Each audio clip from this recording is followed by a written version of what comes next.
حضرت فاروق اعظم کے بیٹے نے حضرت عبداللہ ابن عمر نے خواب میں دیکھا اپنے باپ کو، عرض کیا میرے والد گرامی بتائیں آپ کی قبر میں فرشتے آئے تھے؟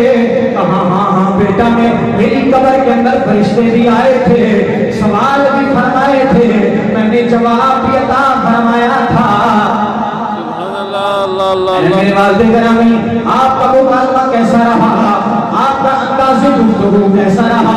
حضرت فاروق اعظم نے فرمایا اے میرے بیٹے جب میں قبر میں گیا دو فرشتے آ گئے، مجھے جھڑک کے بٹھا دیا، ایک مجھ سے سوال کرنے لگا من ربوں کا بتا تیرا رب کیا ہے کون ہے؟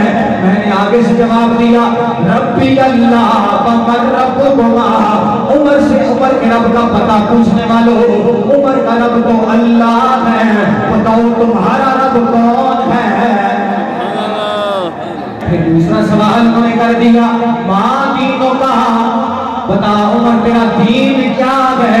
میں نے کہا دینی الاسلام، عمر کا تو دین اسلام ہے، تم بتاؤ تمہارا دین کیا ہے؟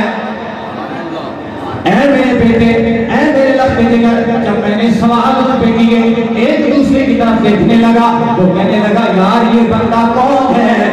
یہ امتحان لینے آیا ہے یا امتحان دینے آیا ہے؟ ہم اس پہ سوال کرتے ہیں، یہ ہم پہ سوال کر دیتا ہے، ماجرا کیا ہے؟